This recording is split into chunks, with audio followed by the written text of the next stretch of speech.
All right, here goes nothing. All right, so there's my cursor. Okay, so I'm going to take one of those DXF files. I'm going to just go to File, Rhino, Open, and there's that DXF file. I think this was Dina's site. It'll bring up a box saying, well, there's some import options. What do you want to do? I think it had originally feet and inches, but again, I'm pretty confident that CADMapper said that it was measuring things in meters, and so just in case, I'm gonna set the model units to be meters. That way, when it brings it in, the units should match up. I hope. Fingers crossed. And there it is. All right, so we should have a bunch of lines and curves and polylines and poly shapes, right? So those are all those blocks. We have some building footprints, and there's a building footprint, for instance. All right, there's one. We have parking lots and things like that. There are a few extrusions, and there are these sort of nasty looking meshes that aren't that great looking. Okay. Now, interestingly, around the edges, it's made all the roads closed shapes. And so, all the things in between are closed shapes. But we'll want to eventually actually sort of trim that off and then make all the blocks closed shapes instead. So, but let's double check things. So I told it I wanted Charleston to be 20 meters. And I'm just going to go ahead and go to Tools, Options, and double check and see, make sure that it converted my units to meters for me. Units indeed are set to meters. Okay, so I'm just double checking that. I'm just going to type in the command distance, and I'm just going to click here, and then I'll click perpendicular. I'll toggle perpendicular as my object snap. And indeed, that's 20 meters. Okay, great. And we know that 20 meters is 20 meters would be somewhere in the neighborhood of 60 to 70 feet. Let's see. What I'm going to do is I'm going to convert the units to feet in the settings. It's going to ask me if I want to scale things one way or the other or keep them the same. And I can't remember which one it is, yes or no. So I'm going to pick yes. And then I'm going to remeasure in feet and make sure it lines up to whatever the feet equivalent is of 20 meters. If it's not, then I'll undo and do it the other way. So it's really annoying that way, but so let me just convert.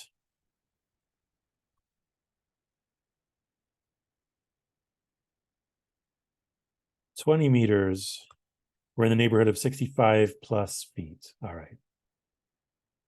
So I'm going to go to my tools, options, right? Units. And since I already have geometry in here, it's going to ask me something when I try to convert meters to feet. I'm going to hit OK. It's going to say the model units change from meters to foot. Scale the model by 3.28, which I guess is the scale factor between feet and meters. And I'm going to say, should I scale it? I'm going to say yes. All right. And now I'm going to measure once more and just double check. So this should be somewhere in the neighborhood of, there's perpendicular, somewhere in the neighborhood of 65 plus feet. Okay, great. That makes sense. So when I converted units, it asked me if I wanted to scale everything up by that conversion factor, and I said yes, and that seemed to work out just fine. Okay. So this should be to scale in feet now.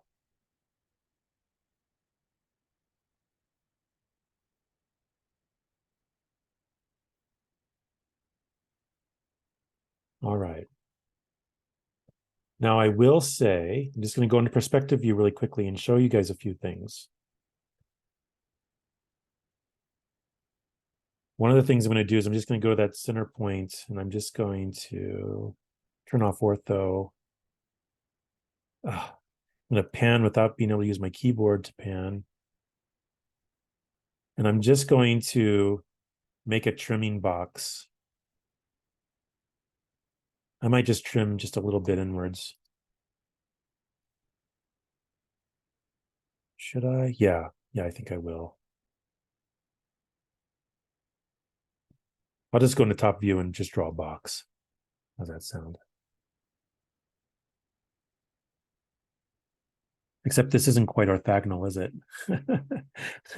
Because the city isn't orthogonal, the city grid. Even Charleston's a little off east-west, isn't it? For our purposes, for you, Dina, I'm gonna, for all purposes, what's going on here? For our purposes, I'm gonna suggest that you just straighten that out slightly, just to make your life a little easier. So what I'm gonna do is I'm gonna rotate it. And it's gonna ask me, well, what angle do you want? Right? I'm gonna turn on ortho. And now it's gonna be true east-west there along Charleston anyway. I'm gonna turn off my object snaps because that's just annoying me. I'm just going to inset in a little bit and do something like that. All right. I mean, that's why I try to center your sights up so that you can sort of trim out a little bit where you need to and not have to worry about losing much information, right? And so I'm still in top view. I'm just going to do a trim. I'm going to say this new box I made, that'll be the cutting object. So I'm going to drag from right to left. Let's try to select everything outside that box one by one. See if it works, how well it works this way. It worked, yay. And that one as well. Then I can go back in and just delete these little stray things. Might have missed one right there, right? So trim.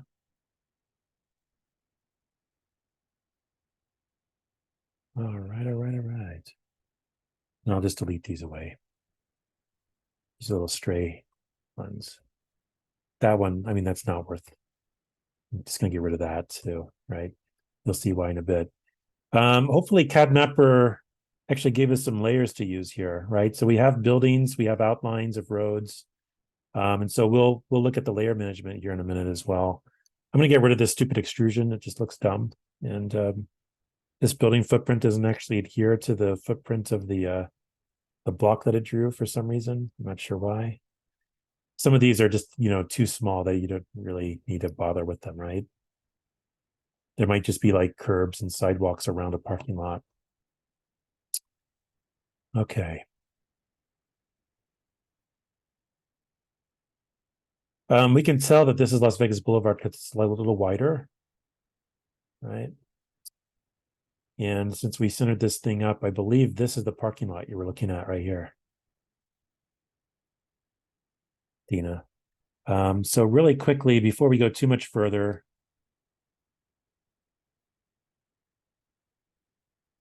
I might just draw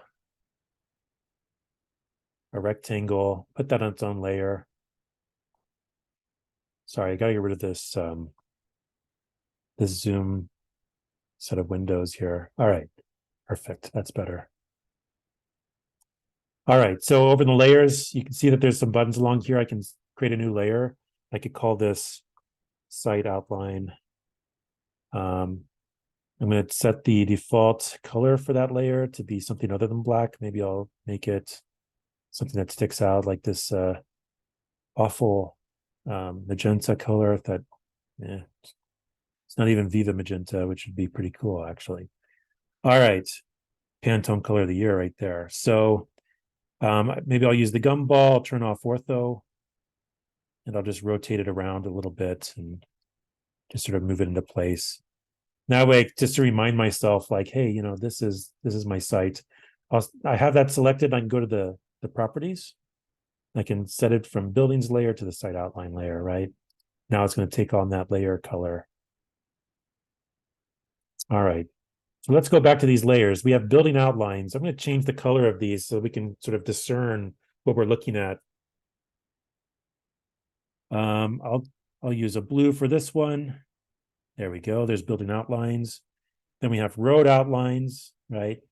And we could keep those black, or in the spirit of changing all the colors around, maybe I'll make it a dark green or something. Forest green. All right. So there we go. Now it's not lost on me if I turn that off, right? That or just delete that original outline. I have these blocks that have been cut through, and some of the building outlines have been cut through, and I need to close those up now, and join them together. So that might take a few minutes. By a few minutes, I might take more than a few. I don't know. It depends on how confident you feel. But that's what I mean by just sort of practicing. I'm going to turn on my object snaps, right? And I'm not going to talk at you guys too much longer here, but I'll let you guys get to work, and then I'll stick around and just troubleshoot things as they come across as you guys work. But I'm just going to close these off, and then every so often, before I go too far, I'm going to just join them together. Yeah. What? Join. Oh, I see. Eesh. All right. Join. There. One closed curve. Yay. All right. Same thing here. I'll try to select some things and join them together. This is a lot easier when I hold down the shift key and it actually works. Yeah.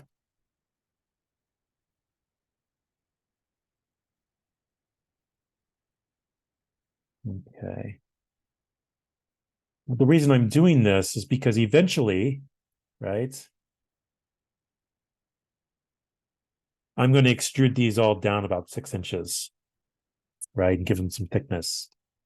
Because the ground will then be the road will then be 6 inches under. So this will be grade. The ground, the streets will be 6 inches lower than that. Then you extrude your buildings upwards, right? So that's where I'm going with this. I'm just going to join these together really quickly. One closed curve. That closed. All right. So for instance, I can say extrude curve. And I'll select these, right, once I have them closed off, or you can do them as you go, however you want. And I'm going to say solids, yes, both sides no. The direction will be down, and I'm going to type in 0.5 for feet, 0.5 feet or 6 inches. Now those will be extruded solids. Right. And then later, as you start to go through the building outlines, you can extrude those. Right. And you'll extrude those upwards. So let's say this one's 40 feet ish, right? When you're looking at it in Google Street View or whatever it is. This one might be 36 feet, right? And so you'll go through and start to do those things. Of course, while I'm extruding buildings, I'd probably want to set my active layer to building layer, right? So as I go, they stay the same, the right color, and they're on the right layer.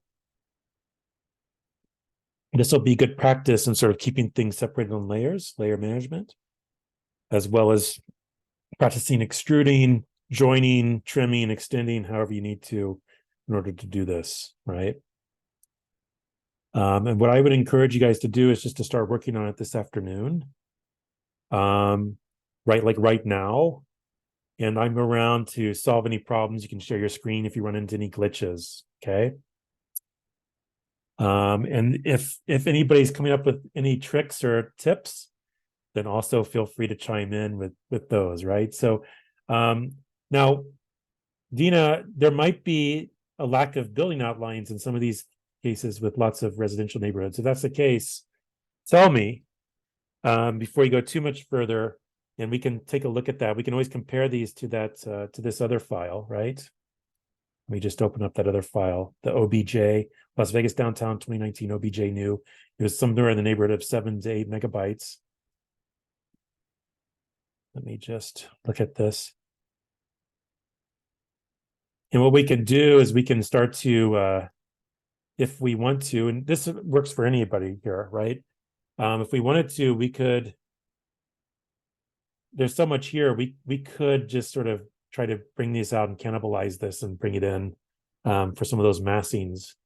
But for sure, you want the ground plane as something that you can manipulate. The street is something that you can manipulate with poly surfaces that you're drafting yourself, or taking that CAD file and then extruding around yourself and trimming, making sense of it. Because we'll get to it. Like, what do you do with the sidewalk?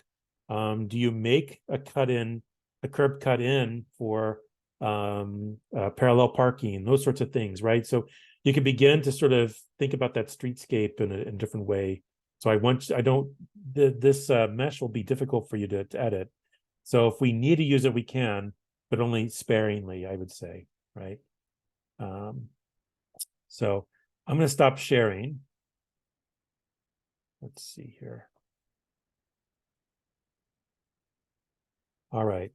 And that hopefully gives you the space on your screen to now start opening some of these things up. Right. I'm going to go ahead and stop recording. Then I'm going to leave. I'm going to make one of you host. I'm going to leave and then come right back. When I leave, Zoom will start to process that video. And so I can at least get that going. If we do any more demonstrations, just remind me and I'll record again, okay? But I'm just going to, let's see here, participants. Alex is up here on the top of mine. So I'm going to make you the host really quickly. And stop recording.